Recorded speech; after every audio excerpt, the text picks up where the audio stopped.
Hello everyone, welcome back to Bright Gen education.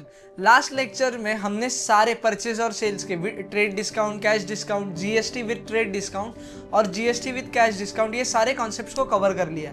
अभी कुछ छोटे मोटे जर्नल के अलग कॉन्सेप्ट्स बचे, स्पेसिफिकली ये कॉन्सेप्ट जो आज मैं सिखाने जा रहा हूँ दैट इज बिहाफ वाला कॉन्सेप्ट। आपके एग्जाम में 11th स्टैंडर्ड के एग्जाम में आपको अगर जर्नल एंट्री 10 मार्क्स के लिए आता है तो उसमें से 2 या 3 एंट्रीज आपको बिहाफ कॉन्सेप्ट के बेस पे दिखेंगे ही दिखेंगे। तो चलो देखते हैं ये है क्या। सबसे पहला जो क्वेश्चन लिखा है दैट इज पेड रेंट, यानी कि रेंट भरा है of 30,000 on behalf of Ram.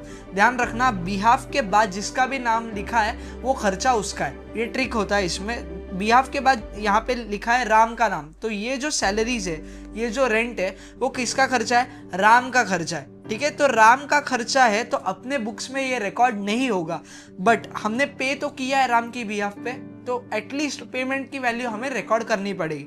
तो इसको इस तरीके से रिकॉर्ड करेंगे।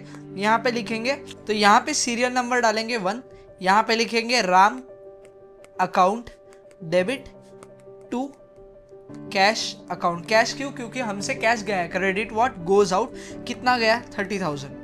और डेबिट में राम इसलिए लिखा है क्योंकि राम से हमें आज ना कल पैसे आएंगे, क्योंकि उसके बिहाफ पे ये रेंट हमने पे किया है। ठीक है, सेकेंड क्वेश्चन जो है that is received interest of 25,000 on behalf of Shyam.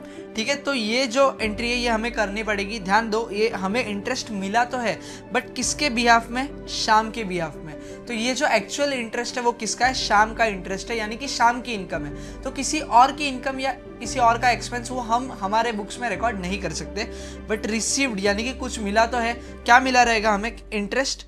तो इंटरेस्ट किस फॉर्म में मिला रहेगा? कैश। तो हम लोग लिखेंगे cash account debit to Shyam account. Shyam account को क्रेडिट इसलिए कर रहे हैं क्योंकि श्याम को पैसा हम आज ना कल देने ही वाले। ठीक है, तो अमाउंट कितना है यहाँ पे?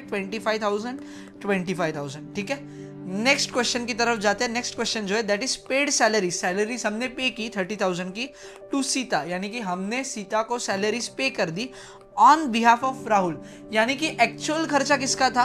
राहुल का, बट उसके बदले में हम खर्चा कर रहे हैं। ठीक है, तो इसकी एंट्री क्या आएगी? इसकी एंट्री सेम पहले एंट्री की तरह आएगी। हमसे पैसा चला गया और राहुल से पैसा आज न कल आएगा, तो यहाँ लिखेंगे Rahul account debit to cash account, क्योंकि cash credit what goes out, हमसे पैसा चला गया है। तो यहाँ लिखेंगे 30,000 और यहाँ पे भी क्रेडिट साइड में 30,000। बढ़ते हैं नेक्स्ट क्वेश्चन की तरफ। नेक्स्ट क्वेश्चन जो है that is Ramesh received commission, यानी कि रमेश को कमीशन मिला 10,000 रुपए का ऑन बिहाफ ऑफ अस, यानी कि हमारे बदले कमीशन रमेश को मिल गया। ठीक है, बट ये कमीशन एक्चुअल में किसका है? हमारा। तो एंट्री क्या होगी इसकी? क्या हमें पैसा मिला है क्या? नहीं, रमेश को पैसा मिला है। तो एंट्री क्या होगी? रमेश